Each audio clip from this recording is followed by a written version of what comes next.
This is called My Favourite Place. So this student, I used to believe that there was no such thing as a favourite place.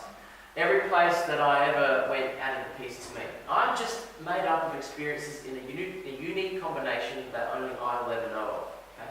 Look, everyone's writes in their own unique way, and this might not be how you write, this is how this student wrote, but in the end, she put it together quite well. And every single person on this earth will have their own unique code of experiences and adventures that made them who they are and how they behave. She hasn't even really spoken about where she's talking about. She hasn't gone into specifics yet. She's talking about the big picture, the mental stuff that we think about in a bigger way. But in the last few years of growing, struggling, conquering, and fighting, I've found a sort of safe haven that puts all this unique code into perspective. This place is not perfect to many, but is perfect to me. So what is this place that means so much to me? So she's got the rhetorical question happening. She's also got a couple of key words. I like the way she's using some of those more complex words, the ION words like combination, the ENC words, okay, experiences, and so on. And she's also got, some pretty good words. So make sure you're expanding your vocabulary as you go through it. Great, good time to start introducing the specifics now. The Your Peninsula, a place so enormous that I grow fearful I will never be able to fully explore the extent of its beauty. I especially love the beaches of Innes National Park, how the waves are so large that they crash on the rocks almost like a great tsunami. Now, I'm sure that line there is actually, real and true. But I like the poetic nature of it. It's got that sort of, it may even be hinting at more of a life journey. Things can get rocky sometimes. But you face that and continue on. We'll have to wait and see if that's actually how she uses it, but that's an example of how you could use a metaphor. So I'm not saying that is, but that's the kind of language. The view is of emerald-coloured water as far as the eye can see. I feel so small in comparison to the litres and litres of salty water just moving carelessly throughout the world. All of my problems suddenly seem so small.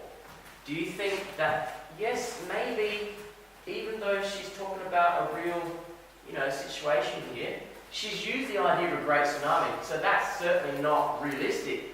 It's a simile, but it's giving that sort of metaphorical feel. And look, all of my problems suddenly seem so small.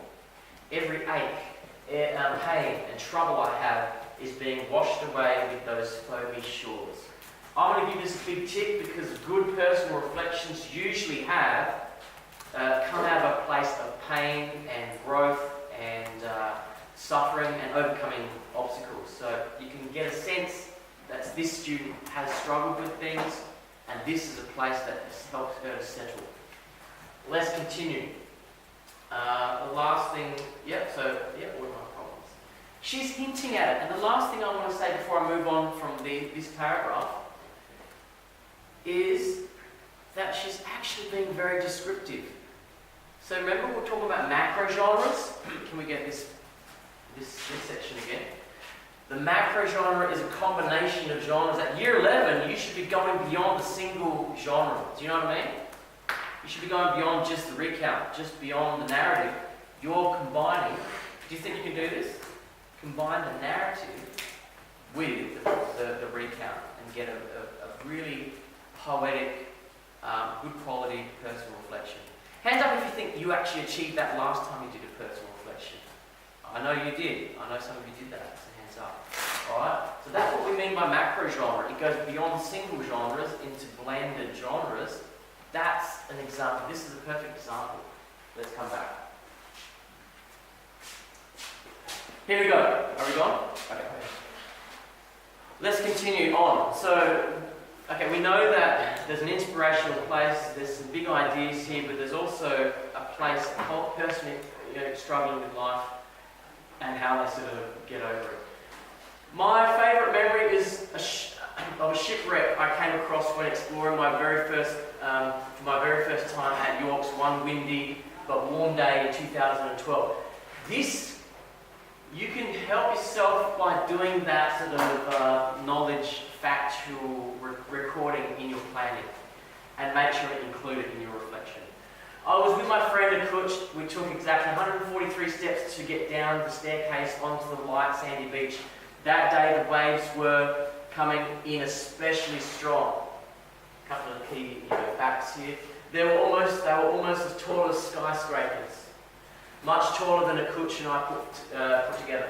I felt weak and vulnerable as I got closer to the waves, as I realised how easy I would be crushed if one of them was to hit me. Along the shore were parts of destroyed ship that hit the shore many years ago. There were big rusted metal parts that looked like part of an engine. Okay? Would you agree that this has got that descriptive element of narrative writing? Okay, it's quite descriptive. Not only that, this is her episode. This is her key event. A memory that she came across, the shipwreck that she came across. So she's ticking the box there. Well done. And are you drawn in just to hear about what actually happened? This is a real event. Okay. All right. Wooden logs were wedged into the ground, looking as though they could never be moved. I couldn't help but wonder what was going through the captain's mind when the ship hit the shore. Okay. Was he content with his life, totally at peace with the situation, or was he in an outright panic, uncertain of what to do? All of us would have liked to think the first one, but when it came down to it, it didn't really matter anymore. This ship hit many years ago, of course, but in that very moment, it consumed my thoughts and felt as though the story was going to live forever. Interestingly, she's kind of, in her own personal reflection, she's done the episode thing, she's got her episode, but in her retelling of that episode, she's even gone further. And she's kind of brought in the key episode of this captain's life. Isn't that clever? That's why I give this a big tick. We're actually interested, to think about what happened that day when the ship actually shipwrecked. All right? So it's kind of like a doubling up of the theory there. But one thing I want to say is, just want to say this once. Have I talked about the ing form and how that can be used for complex sentence structures? I'll show you an example right here. Looking with the comma. Why does this work? I'll show you what this does. The wooden logs. This is talking about wooden logs. And here's the verb. Okay, they were wedged into. Probably go into it's a phrasal verb probably. So actually, let's just leave it at that. So were wedged into the ground. Okay. Without thinking about tense, without getting confused about past, future, present tense, you can simply put a comma and find another verb and add ing. And you've got a complex sentence structure. You're adding another verb to describe what's happening to the log. Okay, and so wooden logs were wedged into the ground, looking as though they could never be removed. Okay? Alright, so let's just make up a hypothetical student in this class, Jackson. Okay, Jackson was looking at his computer, on his computer working, there we go, comma, working away as if he was busy, but really he was on Google, something like that. So there's another example. Sorry, better sad example. Alright, here we go, keep going. Now, so instead of forgetting, I sat there for a while looking at the scene of beauty before me caused by such chaos. Here's another way of using the ing, but with the while, and that works well as well. I then got up and took exactly the 143 steps to get away from that light, sandy beach. Okay? Let's move on to the next section. Let's start again. Now, before I go into this, you'll notice she has had a key episode already, but she's brought in a second one, and that can work well just to add to the experience. So she's doing a bit more. Another milestone I shared with Yorks was my first outback driving experience. It is Easter 2014 and I, her name, had just obtained my learner's driving permit. So as any excited learner would do, I borrowed my mother's very expensive car and I went on a crazy adventure. Where the big piece of mechanical machinery would take me, I didn't know. But what I did was I would arrive at a destination I had never been before. So we drove and drove until we couldn't anymore because my friend had to pee. Alright, a little bit of humour there. Let's move on. We stopped.